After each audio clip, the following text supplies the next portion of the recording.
Olá a todos, o tema da aula de hoje são as fraturas do tornozelo. Nessa aula vamos abordar os conceitos gerais dessa fratura, a epidemiologia, o exame físico, exames complementares, as classificações mais comuns, os princípios de tratamento e as complicações mais comuns dessa patologia. A articulação do tornozelo é a articulação formada pela região distal da tíbia e da fíbula dos malelos e o osso do talos.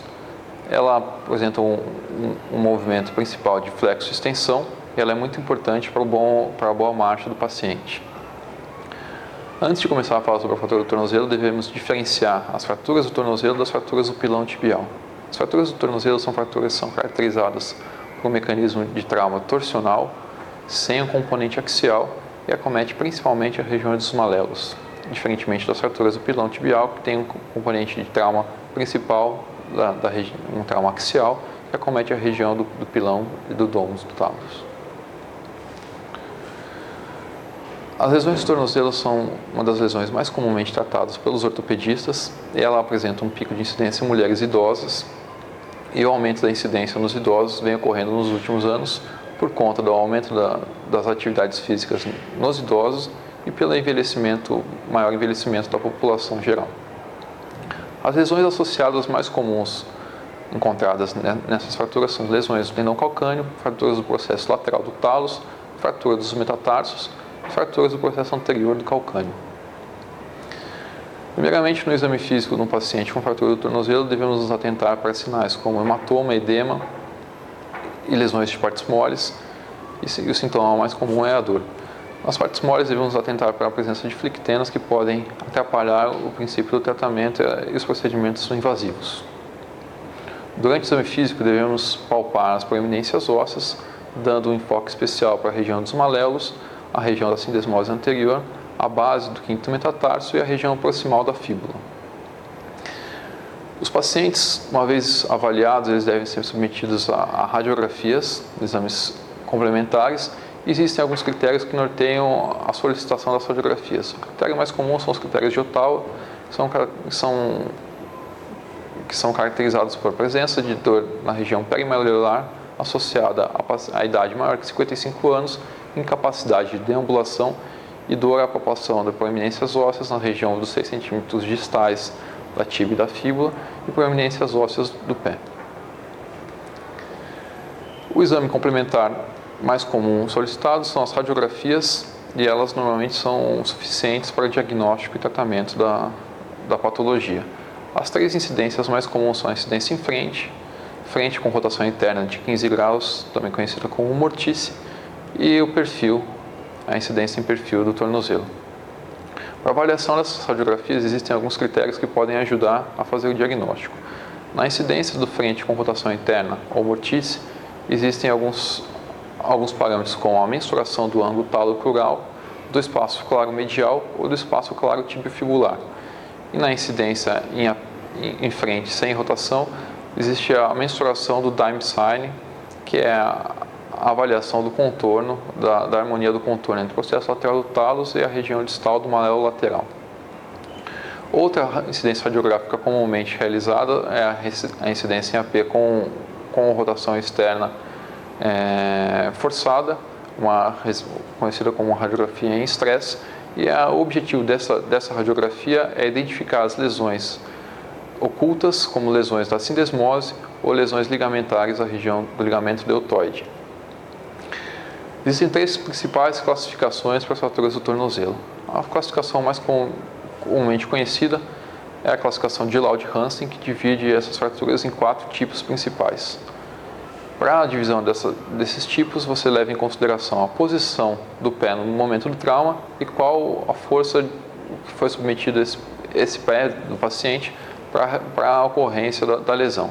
O primeiro tipo é a supinação, a adução, em que o tornozelo, no estágio 1 da lesão, você apresenta uma lesão do malelo lateral e no estágio 2 uma lesão do malelo medial caracterizada por um traço ascendente, um traço cisalhante do malelo medial.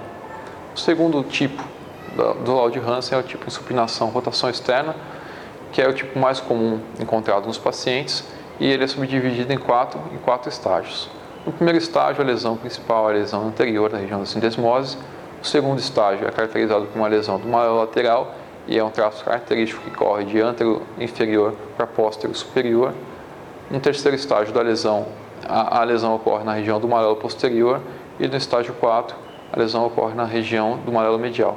É sempre bom salientar que essas lesões podem ser tanto lesões ósseas quanto lesões ligamentares. O terceiro tipo da classificação de Laud-Hansen é o tipo caracterizado pela pronação abdução, e ela é subdividida em três estágios. O primeiro estágio, a lesão ocorre na região medial do malelo medial.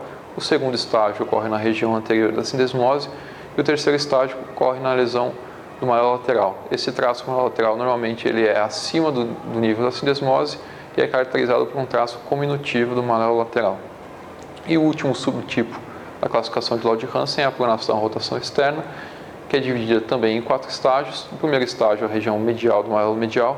O segundo estágio, a região anterior da sindesmose. O terceiro estágio, a região do malelo lateral, que também apresenta um traço normalmente acima da região da sindesmose, mas caracterizado por um traço oblíquo curto. E o último estágio desse tipo, do tipo pronação rotação externa, é a lesão do malelo posterior. A segunda classificação comum das lesões dos tornozelos é a classificação de Dennis-Weber, que ela classifica as lesões em 3 principais tipos de acordo com o traço do malelo lateral. O tipo 1 são as lesões abaixo da região da sindesmose. O tipo 2 são as lesões que acometem a região da sindesmose. E o tipo 3 são as fraturas do malelo lateral que ocorrem acima da região da sindesmose. Esses mesmos critérios são utilizados na classificação AO, que divide a fratura do tornozelo em 3 principais subtipos. Para começar a classificar o tornozelo, é primeiro o osso da tíbia, o número 4, segundo a região maleolar, tipo 4, e para caracterizar o traço A, B e C, de acordo com o traço lateral. Tipo A, as lesões abaixo da sindesmose, tipo B, as lesões ao nível da sindesmose, e tipo C, as lesões acima da sindesmose. As principais vias de acesso para as fraturas do tornozelo são a via lateral ou posterolateral para o malelo lateral e a via medial para a lesão do malelo medial. Os princípios de tratamento: as fraturas do tornozelo elas podem ser tratadas de forma conservadora desde que sejam fraturas isoladas do malelo lateral sem nenhum desvio, com ausência de lesão medial ou ausência de lesão da região da sindesmose. Todas as outras fraturas são consideradas cirúrgicas, a menos que o paciente não tenha condições clínicas para um procedimento cirúrgico. E as indicações de fixação elas dependem do tipo de fratura. Em linhas gerais, as fraturas do malelo lateral são tratadas com o princípio de estabilidade absoluta, normalmente com um parafuso de compressão e uma placa de neutralização, uma placa anticesariante, e as lesões do malelo lateral são tratadas normalmente com uma redução anatômica e fixação com 2 parafusos de tração, a não ser que seja um traço cesariante que requer uma placa anticesariante. As lesões do malelo posterior elas são cirúrgicas quando acometem mais de 25 a 30% da região da articulação do tornozelo, e as lesões da sindesmose devem ser sempre investigadas e tratadas. Toda vez que houver uma lesão da sindesmose, essa lesão ela deve ser tratada de forma com que a sindesmose seja reposicionada na sua posição anatômica e fixada com um parafuso de posicionamento, idealmente colocado de 2 a 4 centímetros da região distal do tornozelo. Para uma avaliação da lesão da sindesmose, a gente pode realizar o teste de Cotton, que é um teste intraoperatório realizado por uma tração do malelo lateral, normalmente com instrumento cirúrgico, com o uso de uma pinça do tipo Bacalhau, e a abertura do espaço da sindesmose nessa tração indica a lesão da região da sindesmose. As principais complicações das fraturas do tornozelo são a presença de deiscência da ferida, da sutura, as complicações das partes moles, a má consolidação ou a pseudoartrose da fratura, as evoluções degenerativas com a artrose do tornozelo após a lesão e complicações com lesões neurológicas que já são mais incomuns. Essa foi a bibliografia em que se baseou a aula de hoje. Muito obrigado.